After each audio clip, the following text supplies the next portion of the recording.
안녕하세요. 기도함으로 큐티를 시작하겠습니다. 살아계신 하나님, 오늘 말씀을 통하여 새해에 우리가 어떠한 마음으로 무엇에 주목하며 나아가야 할지 깨닫는 귀한 은혜 허락하여 주옵소서. 예수님의 이름으로 기도드립니다. 아멘. 민수기 3장 40에서 51절까지의 말씀을 관찰, 해석, 적용의 단계로 묵상을 진행해 보도록 하겠습니다. 먼저 본문을 읽겠습니다. 여호와께서 또 모세에게 이르시되 이스라엘 자손의 처음 태어난 남자를 1개월 이상으로 다 계수하여 그 명수를 기록하라. 나는 여호와라. 이스라엘 자손 중 모든 처음 태어난 자 대신에 레위인을 내게 돌리고 또 이스라엘 자손의 가축 중 모든 처음 태어난 것 대신에 레위인의 가축을 내게 돌리라. 모세가 여호와께서 자기에게 명령하신 대로 이스라엘 자손 중 모든 처음 태어난 자를 계수하니 1개월 이상으로 계수된 처음 태어난 남자의 총계는 22,273명이었더라. 매일 성경 좌측 상단에 오늘 본문의 내용을 이렇게 요약해주고 있습니다. 레위인과 그들의 가축은 이스라엘의 맏아들과 가축의 맏배를 대신하여 하나님의 몫으로 구별됩니다. 레위인이 대속하지 못한 273명이 이후 본문에서 나오게 되는데 레위인이 대속하지 못한 273명의 맏아들은 속전을 내야 합니다. 라고 하며 오늘의 본문을 요약해주고 있습니다. 속전 이야기 다음 본문을 살펴보시죠. 여호와께서 모세에게 말씀하여 이르시되 이스라엘 자손 중 모든 처음 태어난 자 대신에 레위인을 취하고 또 그들의 가축 대신에 레위인의 가축을 취하라. 레위인은 내 것이라. 나는 여호와니라. 이스라엘 자손의 처음 태어난 자가 레위인보다 273명이 더 많은즉 속전으로 한 사람의 5세겔씩 받되 성소의 세겔로 받으라. 한 세겔은 20계란이라. 그 더한 자의 속전을 아론과 그의 아들들에게 줄 것이니라.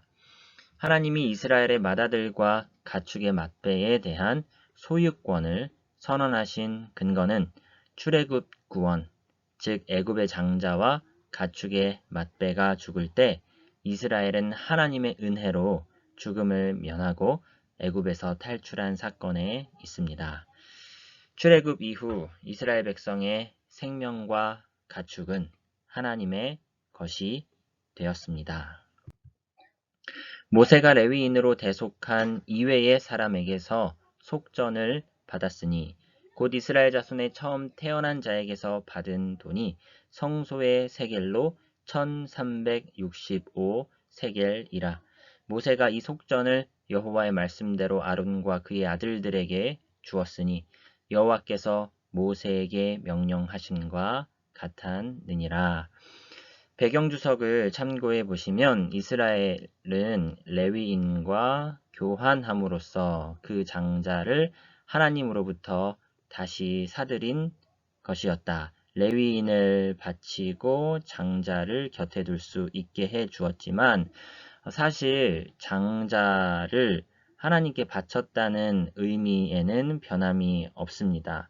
장자를 하나님께 바쳤다라는 것은 이스라엘의 첫 것, 이스라엘의 사실은 대표들을 하나님께 바쳤다. 사실은 이스라엘 전체는 하나님의 것인 셈이다라는 것을 보여주고 있는 장면인 것이죠.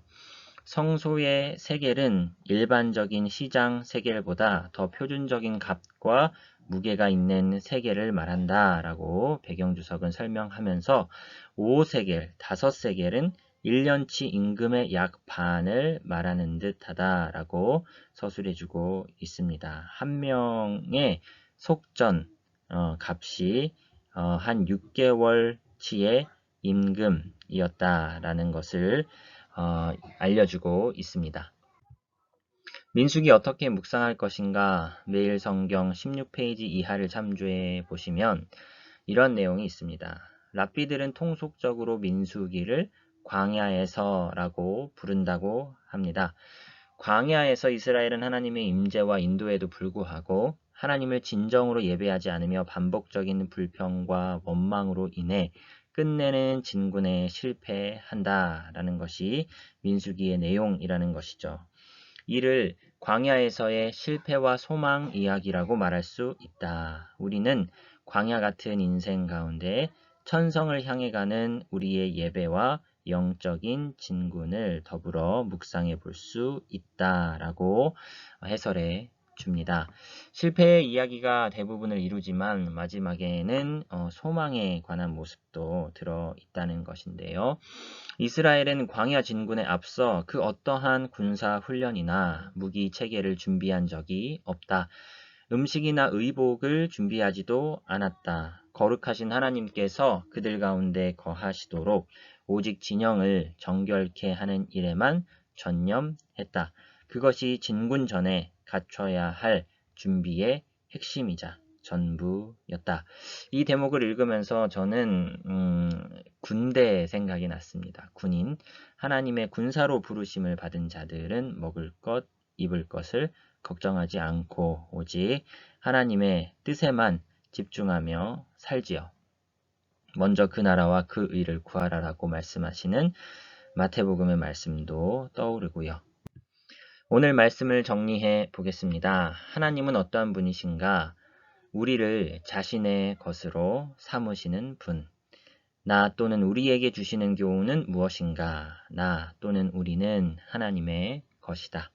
나는 주의 군사로서 먹을 것 입을 것 걱정하지 않고 주님을 의식적으로 윤리적으로 온전히 예배함으로 나아가야 할 것이다 라고 교훈을 정리해 보았습니다. 네 가지 틀로 오늘의 본문의 배경 및 상황은 이렇게 정리해 보았는데, 출애굽, 시내산, 이제 광야로 출발하기에 앞서 성막 중심의 진영을 편성하고 성막 봉사자들을 구별하여 사실은 이스라엘 전체를 자신의 것으로 구별하시고 자신의 것으로 삼으셨다라는 것을 우리에게 다시 한번 각인시켜 주시는 내용이었습니다. 새해의 시작, 새롭게 출발하기에 앞서 내가 잊지 말아야 할 것은 무엇일까?